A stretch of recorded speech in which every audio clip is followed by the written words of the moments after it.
We saw like police officers and we heard them on the roof and in our building. Did you hear any gunshots or anything like that? Well, police officers, like, they were kinda, because there's police officers, like, right out the door, like, trying to find the guy. It was, shocking. I got the call at work this morning, and, I can't believe a small town like this would ever have anything like this happen.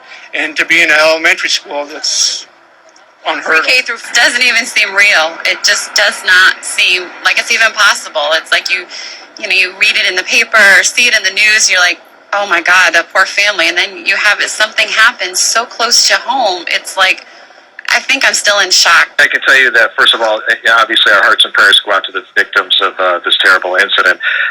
Very tragic. Our police are currently working closely with the Newtown Police Department. We have mutual aid agreements in place that allow us to provide assets that they may not have, along with the state police that are taking the lead on this investigation. The scene is secure.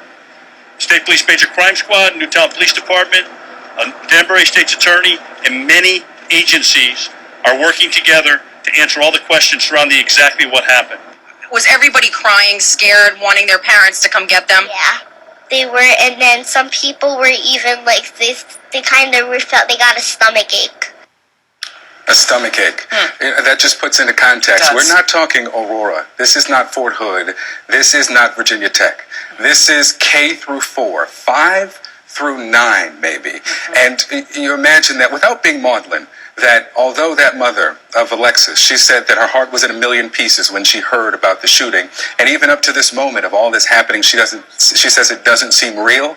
There are still all the parents who will go home today, and possibly because it's the holiday season, already have the house decorated for the holidays. The gifts for and the gifts for the kids who are not coming home. And if that number holds, 27 from John King sources, that would make this the second deadliest mass shooting, and would have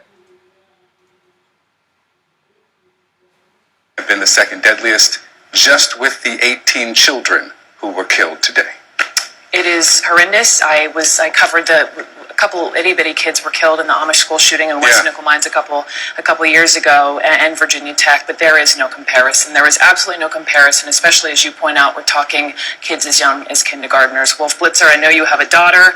I can't even begin to imagine. Again, my heart's just bleeding for these families right now. Yeah, and it's so sad. Everyone around the country, dare I say, indeed around the world, our hearts are so filled with sadness right now, and it's only going to get worse as we get more details. And just imagine, Brooke, once we start seeing the pictures of these dead little kids, it's going to be an awful, awful scene for people in Connecticut all over the world that we will all have to endure and learn some painful lessons from what has just happened. We just got and said that.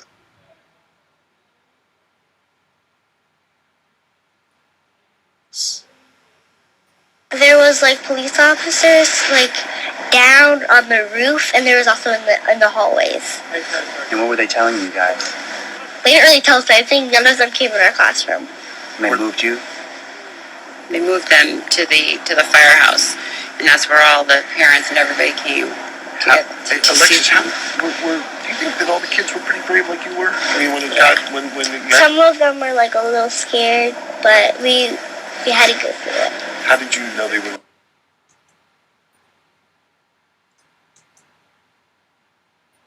Scared. Everybody was, like, crying and stuff. Ronald Stevens is still with us, the executive director of the National. Are we going to be seeing more of this now? Should we be seeing more of this now? It's possible we might see more, but even with metal detectors,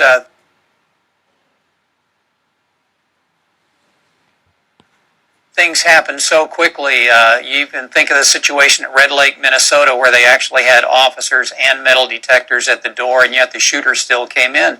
It's one of those tragedies that is just simply unfathomable, and I don't know of any school in America that would be prepared to handle an assault-like incident that we've been hearing about this morning.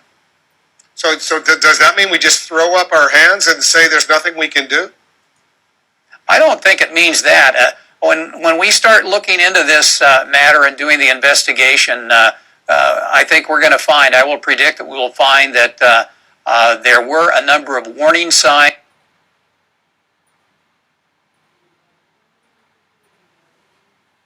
shootings in advance. Most of the shootings like this reflect that there generally are more than one person involved, and yet that comes with enormous responsibility. And to even fathom this kind of tragedy visited upon young children of this nature is stunning.